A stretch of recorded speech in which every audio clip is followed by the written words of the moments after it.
ধরিয়ে দিলাম, কড়াইয়ে জল নিয়েছি, জলটা বসিয়ে দিলাম। তাই ডাঁটাগুলো আমি ভাপাতে দিয়ে দিচ্ছি। ভালো করে ধুয়ে পরিষ্কার করে নিয়েছি, ডাঁটাগুলো আমি ভাপিয়ে নেব। আর কিছু সবজি আমি নিয়েছি, সেগুলো দিয়েই করব। নিয়েছি একটা ছোট লম্বা লম্বা কেটে নিয়েছি, সিমগুলো দু ফালা করে নিয়েছি, আর বেগুন নিয়েছি।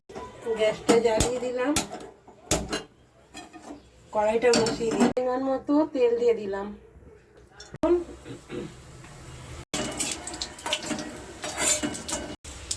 আলুগুলো দিয়ে দিলাম।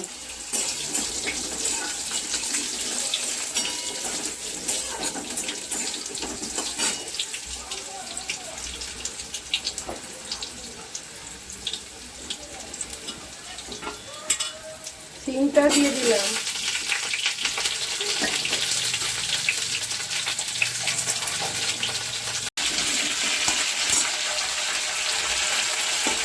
এবার বেগুনগুলো দিয়ে দিলাম।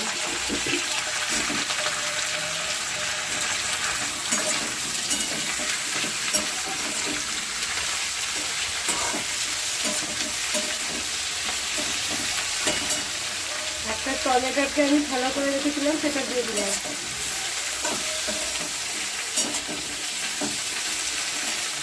সেদ্ধ ভাপিয়ে রেখেছিলাম, সেটা দিয়ে দিচ্ছি।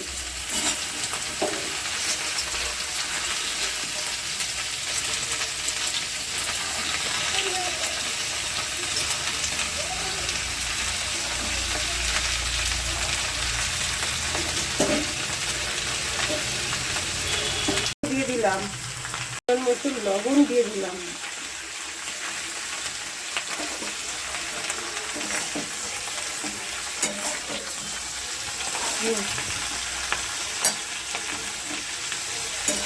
নুন হলুদ লবণ দিয়ে আমি একটু নাড়াচাড়া করছি। আমি ঢাকা চাপা দেবো। 2 চামচে সাদা সর্ষে, 1 চামচ কালো সর্ষে, 2 চামচ পোস্ত, এগুলোকে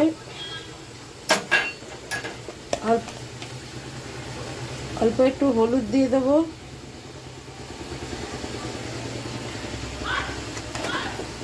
একটু লবণ দিয়ে দেবো।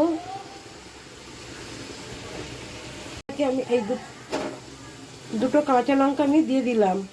এগুলো একটু শুকনো আগে নেড়ে নিই, তাতে জল পড়বে না। ঢাকা চাপা দিয়ে দিয়ে করবো। একটু নেড়ে দিলাম, দিয়ে আবার ঢাকা দিয়ে দিচ্ছি। ওটা দিয়ে দিলাম। এবার মিক্সির বাটিটা দিয়ে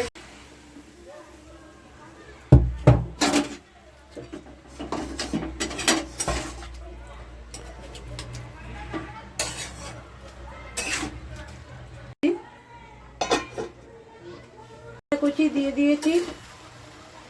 আবার চচ্চড়িটা হয়ে এসেছে, দেখুন। এটা কাঁচা লঙ্কাকে ফাটিয়ে দিয়ে দিয়েছি। এবার আমি একটু চিনি দিয়ে দিলাম, যেহেতু নিরামিষ খেতে। চচ্চড়িটা আমার হয়ে গেছে, কিন্তু যেহেতু সর্ষে দেওয়া আছে পোস্ত, আমি একটু কাঁচা সর্ষের তেল দিয়ে দিলাম। অবশ্যই একটু কাঁচা সর্ষের তেল দিলে খেতে ভালো লাগবে। রেসিপিটা ভালো লাগলে লাইক শেয়ার কমেন্ট করবেন, আর পাশে থাকবেন, আমাকে এগিয়ে যেতে সাহায্য করবেন। একটা লাইক আমাকে অনেক দূর এগিয়ে নিয়ে যাবে।